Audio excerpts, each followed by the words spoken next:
Que a paz de Cristo e o amor de Maria esteja aí sempre no seu coração, com toda a sua família. Obrigado por clicar neste vídeo.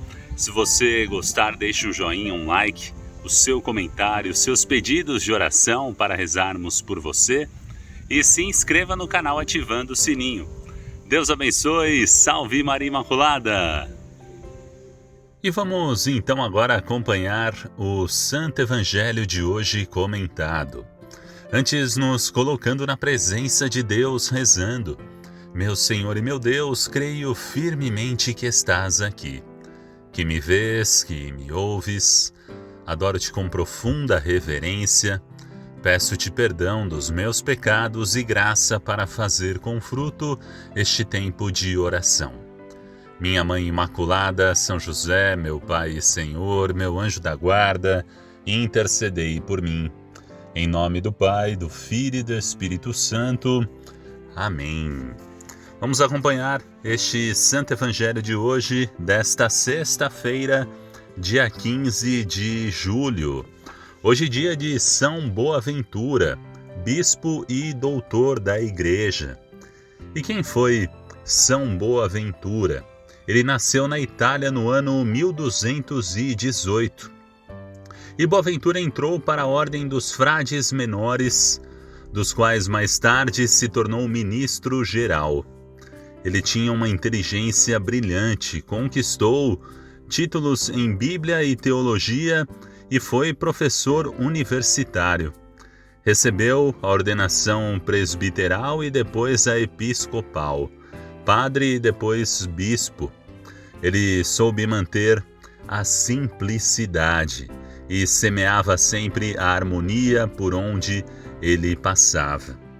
Que, a exemplo de São Boaventura, que sejamos instrumentos de paz, de harmonia e que a gente possa sempre optar pelo caminho da simplicidade, da humildade e de permanecer na presença, na graça de Deus. E o Evangelho de hoje, segundo São Mateus, capítulo 12, versículos 1 a 8. Naquele tempo, Jesus passou no meio de uma plantação num dia de sábado. Seus discípulos tinham fome e começaram a apanhar espigas para comer. Vendo isso, os fariseus disseram-lhe: Olha, os teus discípulos estão fazendo o que não é permitido fazer em dia de sábado. Jesus respondeu-lhes: Nunca lestes o que fez Davi quando ele e seus companheiros sentiram fome? Como entrou na casa de Deus e todos comeram os pães da oferenda que nem a ele nem aos seus companheiros era permitido comer, mas unicamente aos sacerdotes? Ou nunca lestes na lei que em dia de sábado no templo os sacerdotes violam o sábado sem contrair culpa alguma? Ora, eu vos digo, aqui está quem é maior do que o templo. Se tivesseis compreendido o que significa quero a misericórdia e não o sacrifício, não teríeis condenado os inocentes. De fato, o Filho do Homem é Senhor do sábado. Palavra da salvação. Glória a vós, Senhor. Ave Maria, Mãe do puro amor, dai-nos a graça da obediência e da docilidade à palavra de Deus, para que, repletos de sabedoria, possamos irradiar a luz de Cristo em nossos corações. Amém. Vamos então refletir, meditar este Santo Evangelho de hoje. O sábado, que era muito caro, que é muito caro aos judeus, pois é o dia em que Deus, na tradição do Antigo Testamento, havia descansado e santificado após a criação do mundo. Um dia que unia todo um povo pela sua simbologia, ou seja, era um dado positivo para a fé dos judeus. Mas com o passar do tempo, e principalmente a época de Jesus, o sábado se tornou uma regra rígida, sem vida. E Jesus questiona os fariseus, os escribas, que se escandalizam a respeito de como Jesus agiu no dia de sábado. É melhor fazer o bem ou fazer o mal? Jesus fala em outra passagem do Evangelho. É melhor salvar uma vida ou deixá-la perecer?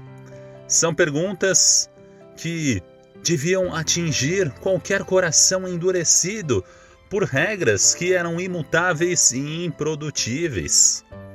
Nós encontramos uma magnífica frase de Jesus que diz: o sábado foi feito para o homem e não o homem para o sábado. Jesus fala em outro evangelho. Essa mudança de perspectiva de Jesus é muito clara. O ser humano é importante aos olhos de Deus. E será que as leis que eu estou vivendo estão me afastando do amor de Deus, do amor a Deus e do amor ao próximo? As leis nos ajudam, elas devem ser essa guia para que a gente se aproxime de Deus, ame mais a Deus e também os nossos irmãos e irmãs. Agora, se a lei está nos distanciando do amor de Deus e do amor ao próximo, algo está errado, não é mesmo? Nós não podemos cumprir a lei somente pela lei. E era o que os judeus estavam fazendo. E era o que os fariseus estavam ali fazendo, os escribas. Para eles, cumprindo a lei, estava tudo certo, estavam garantidos, mas com o coração duro, fechado, sem amor ao próximo. E Jesus quer ensinar isso. Não que ele não vai mais praticar a lei, mas a lei maior é a lei do amor. E se a lei que eu estou vivendo está fazendo com que eu não ame, algo está errado. E isso que Jesus quer, jogar esse facho de luz no coração deles, na mente dessas pessoas, para que eles pudessem abrir os olhos e enxergar isso. Estavam cumprindo a lei como um fim último, e a lei é um meio para que a gente se aproxime de Deus, para que a gente chegue a Deus e viva uma comunhão maior ainda com Ele. Como ser cristão, quando amamos mais as leis do que a Jesus, do que ao próximo, algo está errado. Se você é cristão e ama mais a lei, mais do que a Jesus e mais do que ao próximo, está errado, não é isso? Existem muitas controvérsias entre Jesus e os entendidos da lei. Eram quase que inevitáveis os conflitos. Os fariseus estavam ali sempre à procura de um motivo para acusar Jesus ou os seus discípulos. A religião daquele tempo tinha se tornado escravizante. Eles não se conformavam com essa proposta de Jesus. E colher trigo em dia de sábado é o que os fariseus estavam criticando. Num dia de sábado estavam ali os discípulos passando pelas plantações, arrancando as espigas para comê-las, pois estavam com fome. E aí os fariseus aproveitaram essa ocasião, invocam a Sagrada Escritura para dizer que os discípulos estão cometendo uma transgressão da lei. E essa fundamentação dessa acusação está no livro do Êxodo, que diz: nesse dia não faça nenhum tipo de trabalho, nem você, nem seu filho, nem sua filha. É o que está no livro do Êxodo, capítulo 20, versículos 8 a 11. E para os fariseus, os discípulos de Jesus estavam cometendo essas duas infrações, se apropriando do dia que não lhes pertencia e estavam se apropriando de algo que não lhes pertencia e fizeram isso num dia de sábado. Só que Jesus também utiliza as Escrituras e responde com um exemplo de Davi. Vocês não leram o que Davi e seus companheiros fizeram quando tiveram fome? Ele lembra que o próprio Davi também fez uma coisa proibida pela lei, pois tirou os pães consagrados do templo e os deu aos seus companheiros que estavam com fome. Os pães da oblação, substituído a cada sábado, eram reservados aos sacerdotes. E diante desse argumento, nenhum fariseu teria coragem de criticar o rei Davi. Jesus cita também a frase do profeta Oséias. Que frase é essa? Quando diz: quero misericórdia e não sacrifício, quando ele fala no final do Evangelho. É o que está em Oséias capítulo 6, versículo 6. A palavra misericórdia, que significa ter o coração, córdia, e miséria, miseri vem de miséria. Então ter o coração no nosso próximo. na miséria do nosso próximo, ou seja, nós devemos ser misericordiosos para estarmos perto do sofrimento dos nossos irmãos e irmãs. Levar não só o pão material, mas o pão da palavra, desejar o bem ao nosso próximo, rezar pelos nossos irmãos e irmãs. E o que significa a palavra sacrifício? Quando Jesus fala que era misericórdia e não o sacrifício. O que é o sacrifício? Fício, a palavra sacrifício significa fazer, fício, com que uma coisa fique consagrada, sacre. Ou seja, fazer com que uma coisa fique consagrada, o sacrifício. Ou seja, quem oferece um sacrifício separa o objeto sacrificado do uso profano e o distancia da vida diária do povo.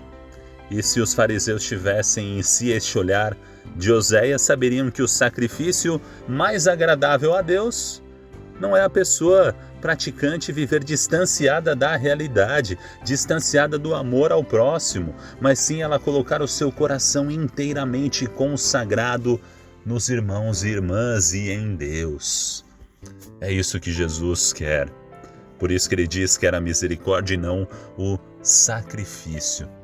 Jesus é misericordioso e somos chamados também a agir desta maneira, sermos misericordiosos e não indiferente com o nosso próximo, com os nossos irmãos e irmãs, amando, desejando o bem, desejando a salvação, não condenar, não julgar. Jesus fala em outra passagem: não julgueis e não sereis julgados. Com a mesma medida com que vocês medirdes os outros, vós também sereis medidos. Então Jesus quer a misericórdia com o nosso próximo, porque Jesus é misericordioso, Jesus nos perdoa, sabe do nosso pecado, não quer que a gente peque, mas Ele quer que a gente se salve, nos perdoa. E também nós devemos viver o perdão, a misericórdia e desejar o bem àqueles que estão à nossa volta. Rezar por eles, rezar pelos nossos inimigos, por aqueles que nos perseguem, desejar o céu a todas as pessoas, sem distinção. Muito obrigado pelo seu carinho, por ter acompanhado este vídeo até o fim. Se este conteúdo foi bom, te agradou, te fez bem, se inscreva no canal e ative o sininho, curta o vídeo e deixe o seu comentário. Deus abençoe, salve Maria Imaculada!